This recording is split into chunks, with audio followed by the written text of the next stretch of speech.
I've been wrestling with a couple things here over the last couple weeks, just trying to find that right balance of work and family time. And we have a 7-month-old daughter, and Oh man, welcome to it, dude. I love her to death, man. It's one of the best things I've ever been doing in my life, really. And honestly, I'm trying to figure out if this is if it's really the time for me to step into a role where I'm able to be home a lot more and help my wife raise our daughter. And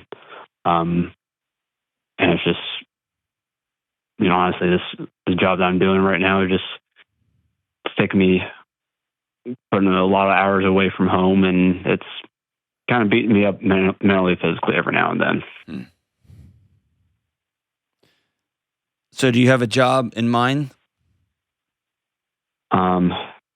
Somewhat. So I do have a little bit of experience in the financial background.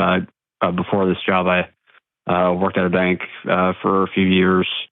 Had regular hours, obviously, and I was treated real well. Basically, the reason I moved to this role was something I was basically trained to do, and basically went to school for it. And I know, but let me ask you a question. Do you have a thing that you could go to? Do you have a job that you could walk into? Do you have a job offer on the table? Or do you have a direction? I do not. Okay. What's the job you're doing now? So I'm a golf instructor. Okay. And do you like playing golf? I enjoy it. I don't play very much right now, just with how crazy work is. Okay. I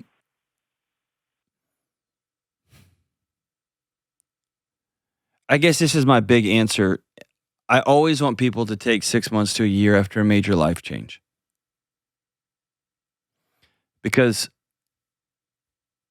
nobody's sleeping when you have a 7-month-old in the house. Your marriage takes a dip. Like the research says that. The overall marriage satisfaction takes a dip because you have to readjust. You're married to new people now. You have to create a new thing together.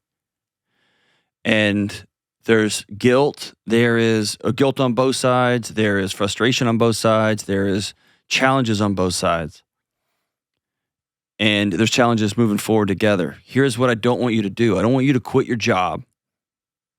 A, with no other job. B, I don't want you to quit your job, go to a job that you didn't like before, but that would let you be home more, because here's what will end up happening. You'll blame this little lump of a 1-year-old for your misery. And that won't be fair to her. That won't be fair to your wife. It won't be fair to anybody. If you love being a golf instructor and you love a job where you're outside meeting new people and you're shaking hands, and over the next year or two, you can start learning about businesses they're doing and ask, how do you get into that business? And then suddenly you may be down a track you had no idea about. Then that would be awesome if you have an aim somewhere. But I guess I would tell you, if you want to get a new job, if you hate being a golf instructor, just have the courage to say, I don't like being a golf instructor. Don't blame it on the 7-month-old. If you are finding, I would rather not be at work, I'd rather be at home. I like being here with this little kid. I like being in the life of this kid. Awesome. But I want you to have a conversation, an imaginary conversation with 35-year-old you. Right. And say, are we glad that we put some more time in and we're struggling here and we're struggling here and we're struggling here? Or would it have been better if I'd just hit the gas when the kid was 7 months old, 1 year old, 2 years old, 3 years old, and now we're in a situation where we can exhale a little bit? Only you can answer that question. Is your marriage struggling right now? Kind of honestly, how I looked at it in the last week was came home after a rough day, and we're good marriage-wise, but then sometimes we get into the habit of taking out frustrations and kind of snapping at each other just because of a long day at work. And then we talk through it, and for good otherwise with that. And we've one of the good things about our marriage is that we don't yell at each other if we feel like there's something going on. We actually sit down, talk it out very calmly, give each other a lot of room to air out their frustrations or anything, and then we can do it very calmly and very respectfully, at least. I mean, respect is always important, but it doesn't even have to be calm. Sometimes calm can be a move. So back all the way out, why do you want to change jobs? Because so part of me is a little fearful of not being home. What are you afraid of? So my wife, she was also grew up in a house where her dad was not present as much because he was working very often. He traveled for work and everything, and she went through that that time in her life and seeing her mom kind of having to raise her and her brother on her own a little bit. I don't want to and also with my wife's work, she also has her crazy busy times, late nights and everything, and it would be a lot better balance for us because our busy times actually kind of overlap a little bit, and it gets a little. And Is she telling you to move? I can't get to the bottom of this, dude. Like you're talking in like big looping slow circles. It's like really big seasons a little bit. And then we have a fight, but it's okay. And then we have a disagreement, but we're calm and I'm trying to find some sort of and maybe you're just a total chill guy and the world needs more of people like you. I'm trying to poke and prod and see if I can find something that lights you up.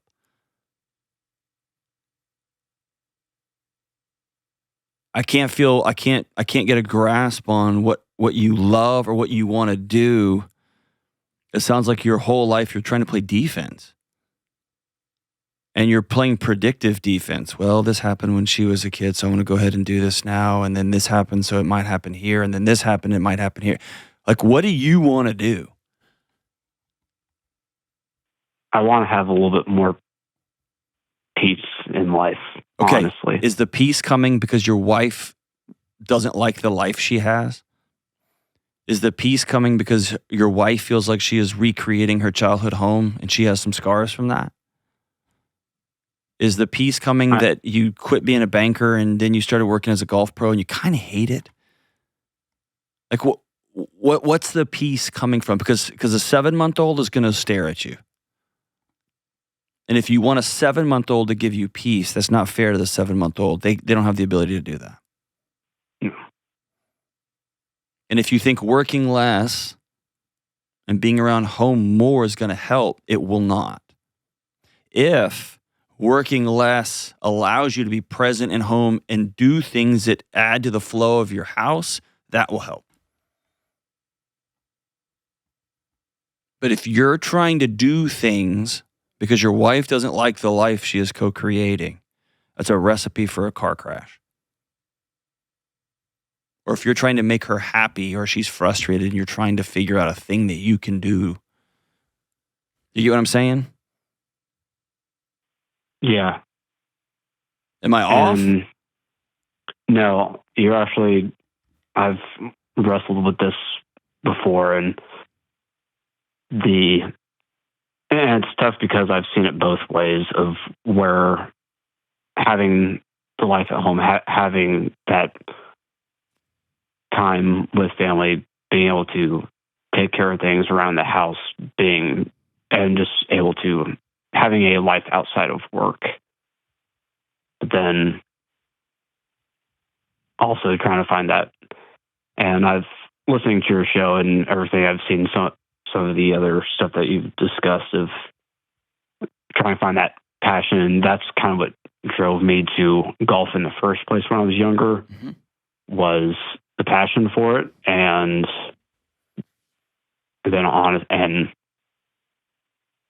some of the things that you've said in the past, it's kind of interesting as how that has kind of crept in my mind of where you don't have to be passionate about something to do it for a long amount of time. I'm trying to figure out what would be if